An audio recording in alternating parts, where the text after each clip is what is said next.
Et pour plus d'explications, mesdames et messieurs, nous avons le plaisir d'accueillir au bout du fil monsieur l'ambassadeur Hessène Haridi, ancien ministre adjoint aux Affaires étrangères, pour nous parler de la situation à Gaza. Bonjour, Votre Excellence. Bonjour.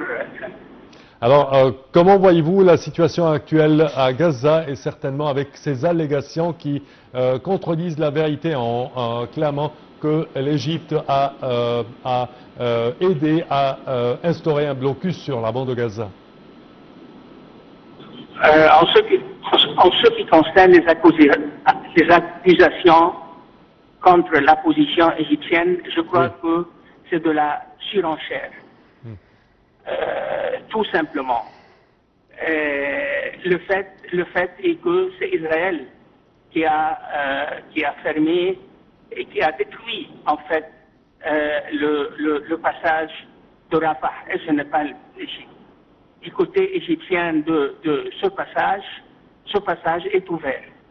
Et il y a des centaines de camions qui attendent le feu vert de l'administration américaine et de l'ONU pour que l'assistance et l'aide alimentaire et l'aide médicale entrent dans la bande de Gaza.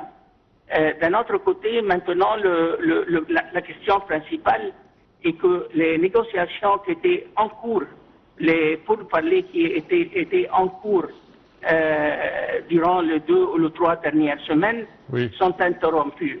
Alors, en fait, je crois que la situation à Gaza devient plus compliquée chaque jour, et l'administration américaine, je doute fort que l'administration américaine veut un cessez-le-feu, même si cessez-le-feu est temporaire. Vous pensez qu'il y a un certain côté qui puisse aider dans de cette crise humanitaire, je dirais même? Non, malheureusement non. Maintenant, je crois que la responsabilité incombe à l'administration américaine et au président américain, Monsieur Trump.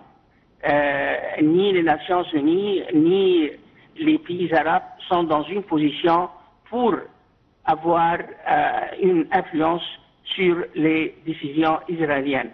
Et comme vous venez de le rappeler, Israël, le Parlement, le Knesset israélien, depuis 2 ou 3 jours, a passé une législation préconisant la souveraineté israélienne sur la Cisjordanie et le Jourdain, la vallée du Jourdain. Alors maintenant, et en même temps, parallèlement à cette décision, l'extrême droite israélienne prend de nouveau